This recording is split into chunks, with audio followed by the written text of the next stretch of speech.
I don't really have much of a script for this. No big statistics, no flashy graphics. I just kind of wanted to chat for a bit about Star Trek, if that's okay with y'all. 10 years, 3 months, and 5 days ago, from my perspective. So add another couple months on top of that from when you actually see this. I sat down and was like, you know what? I kind of want to cover Star Trek.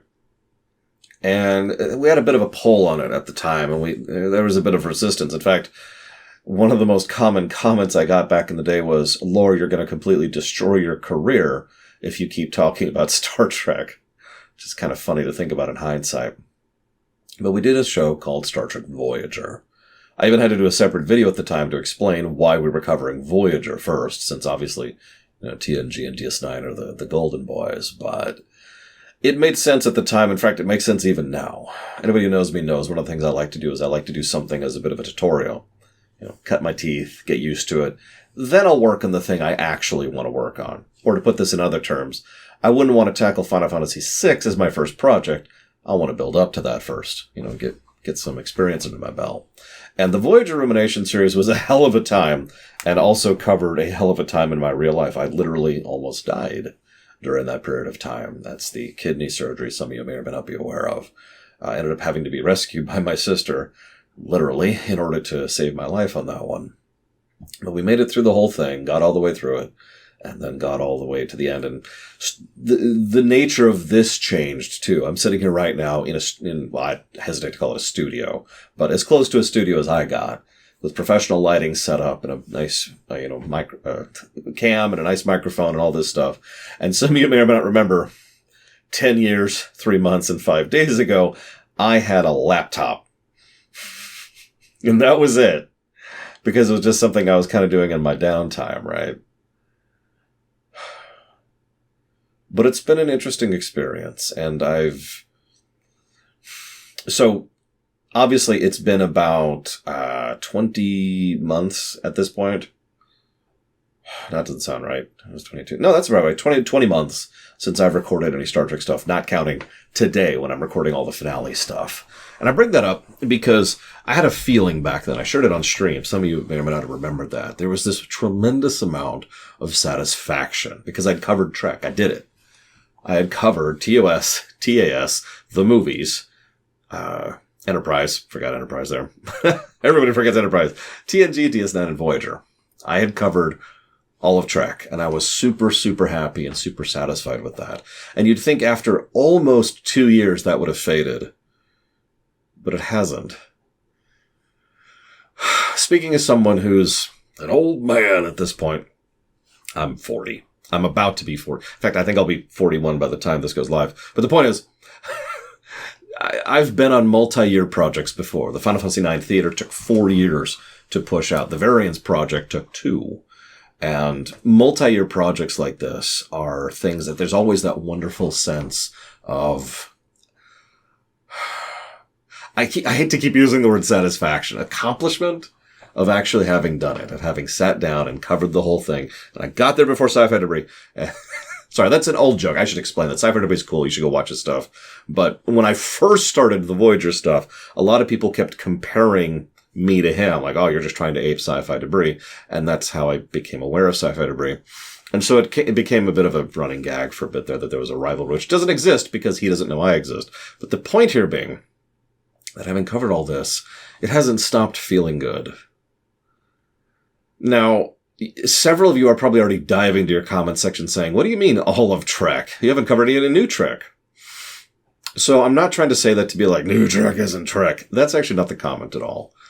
What I mean by that is all of the concluded Trek is stuff that I have covered. Anybody who knows me knows I don't like to cover things that haven't concluded yet, because there's so much additional mentality and analysis and information that you can get years or even decades after the fact that shed new light onto things. I mean, God's sakes, while we were covering Deep Space Nine, that terrible documentary, What You Leave Behind, came out and added even more additional tidbits of insight into the makings of that show. Hell, As recently as the week I am recording this, Nana Visitor has started doing her own thing in order to try and share her insight into the creation of Trek. And Denise Crosby has been doing a thing. And for the past few months, there's also been a thing with Robert Duncan McNeil and Garrett Wang. And both of them have been doing their own walkthrough and discussing things. So you get my point, right? We have such a wealth of information on what happened and how it happened and why it happened. But if I were to cover Picard Season 2, which as of recording just finished a couple months ago, that's okay. Like, there's a surprising lack of information. I know, I've looked on why that Picard Season 2 is the dumpster fire that it is. What? Don't look at me like that. I mean, come on, when have I ever not been honest with you guys?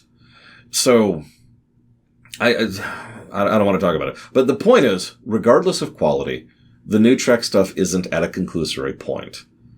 Now, you're probably thinking, so you're never going to cover new Trek? Well, here's the thing. There's one other reason why new Trek isn't on the table, so to speak, and that's because of you. So, here's the dealio. The Ruminations are gone. Dead and turbo dead. You may or may not have noticed that movie Ruminations have stopped coming live, and the post-game Ruminations have stopped happening, too. And what you saw 1 week ago, on Monday, I believe, was the last Rumination that has been recorded. Sorry, that's wrong. The last Rumination that was recorded was some dumb one nobody cares about. But that's the last Rumination that is going live. Ruminations for...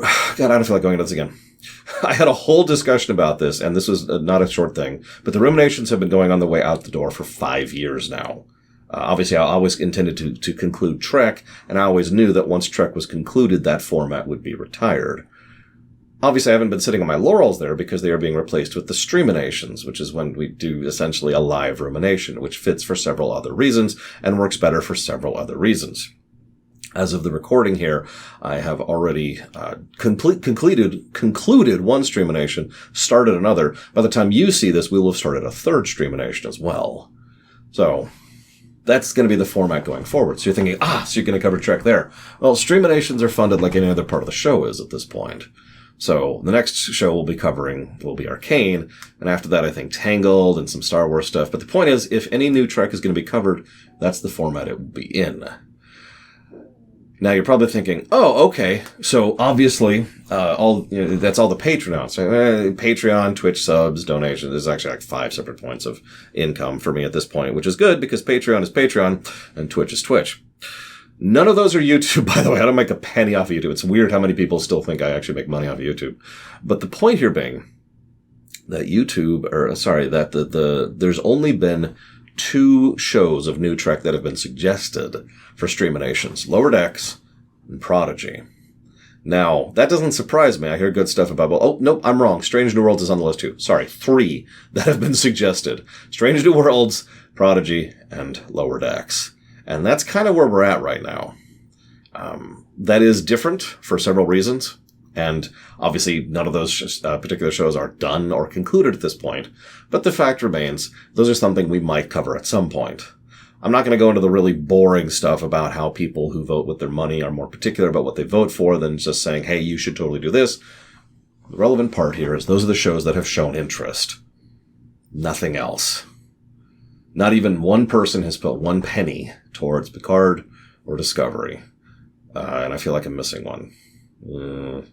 No, I guess that's it. So that is what it is. And I'm fine with that, to be completely honest with you, because the last thing I want is to dive into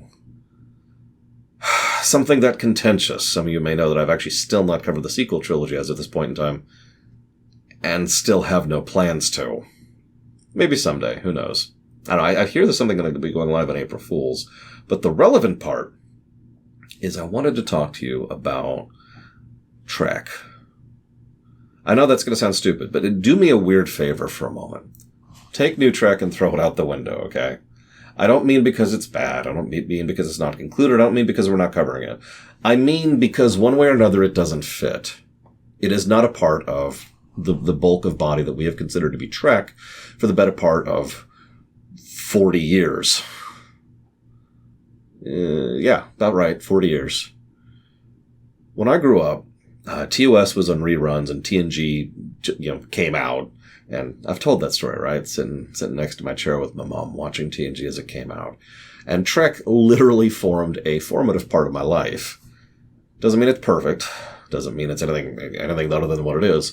But what I find most gratifying, and this is going to sound weird, so here, bear me out for a second. What I find most gratifying about having covered Trek at this point, all of Trek at this point, is that I appreciate it more than I ever thought I would. I know that not everyone works like that. I know not everyone has that kind of mindset. But really digging down into the whys, the hows, and the wherefores, understanding the behind-the-scenes perspectives, and how they did certain things, and the connecting threads, and the ways it didn't work, and the ways it sucked, and the ways it was terrible, and the ways it was great, and the ways it was awesome. That has elevated my enjoyment of Star Trek so much. I don't have English to explain it to you. So clearly I'm going to start speaking Simlish. And that's what I feel about Star Trek now. It's so awesome. Star Trek is awesome. Let's discuss. And I just kind of wanted to add just an open question to anybody who wanted to answer it in the comments section. If any of Star Trek, whether it be TAS, TOS, Enterprise, The Next Generation, Deep Space Nine, and Voyager. Across all these shows, if there's any stories you want to share, hell, across our show, we've been doing this for 10 years. If there's anything you wanted to share, or whatever, or even just a fond thought, feel free. I'm getting a little more emotional than I thought I would here, because this is kind of an end of an era for me. Obviously, the show's still going, the streams are still going, the Streaminations will still going for covering future shows, and I do hope to see you there. But if I don't, reading your all's comments and sharing and interacting over this last decade has been an honor. It's been real.